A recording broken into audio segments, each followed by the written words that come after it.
I used to think I was just a rude girl. That's what everyone called me.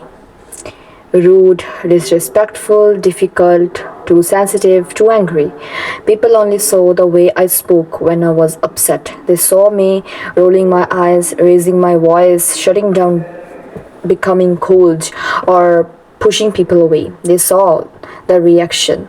Nobody ever asked where those reactions came from. Nobody asked what happened before I became this way. When people see a flower covered in thorns, they assume it was born that way. They rarely wonder what made it grow them. And as a child, I wasn't taught how to deal with emotions. I wasn't taught how to communicate hurt, fear, disappointment, loneliness, or sadness. When I cried, I was told I was dramatic. When I felt hurt, I was told I was too sensitive. When I was angry, I was punished for expressing it. Slowly, I learned that my feelings were not welcomed. So instead of expressing emotions, I started protecting them. That protection became my personality.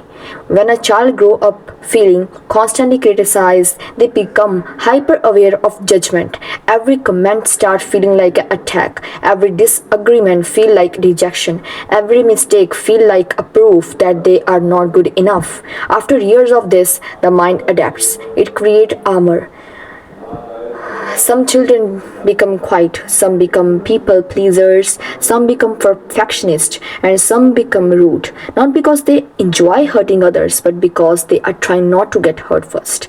Many people think rudeness comes from confidence or overconfidence or just bad attitude or ego. In reality, chronic rudeness often comes from fear of being embarrassed, fear of being ignored, fear of being controlled, fear of being rejected, fear of being vulnerable.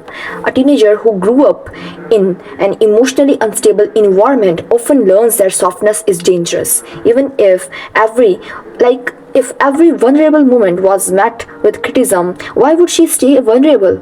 If every mistake was mocked, why would she risk trying? If every emotion was dismissed, why would she bother expressing it calmly?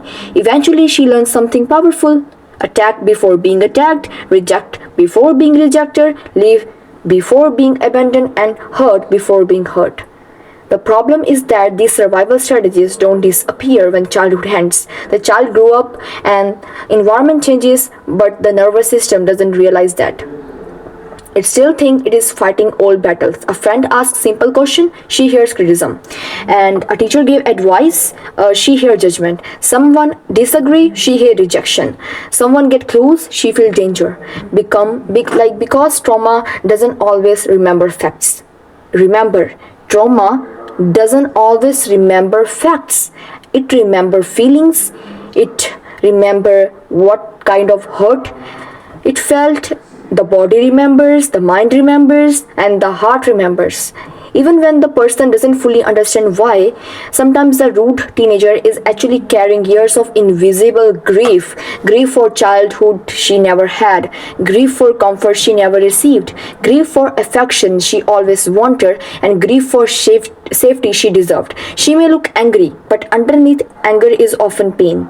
Pain that never found words, that pain which never know how to explain, how to express. Pain that was never listened to, pain that become personality. People often ask why some teenagers seem angry all the time. The answer is not always rebellion. Sometimes it is exhaustion. Imagine carrying years of hurt while pretending everything is fine. Imagine constantly feeling misunderstood. Imagine needing comfort but not knowing how to ask for it, who to go for. Imagine wanting love but expecting disappointment because after a while, frustration becomes the default language. The saddest part is the many rude teenagers secretly hate that side of themselves. They self-doubt, they self-sabotage, and after argument, they replay conversation in their heads. After hurting someone, they feel guilty. After pushing people away, they feel lonely. But changing feel impossible because the behavior has become automatic. No matter how much try, no matter how hard they try, people always criticize them. Maybe it's their mind not accepting it. It is no longer a choice, it is reflex, it is defense mechanism, a survival response. The world sees attitude, the teenager feel wounds. The world see disrespect, the teenager feel fear. The world sees anger, the teenager feel pain. Healing begins when someone finally understands this difference, not when they excuse bad behavior, not when they justify hurting others, but when they recognize that behavior always has a story behind it, when they truly want to know the reason behind it and truly want to heal it. Every rude teenager was once a child trying to make sense of the world. Every defense mechanism was once a survival strategy. Because sometimes the girl everyone called rude is simply a girl who spent so many years protecting her heart that she forget how to let it be seen.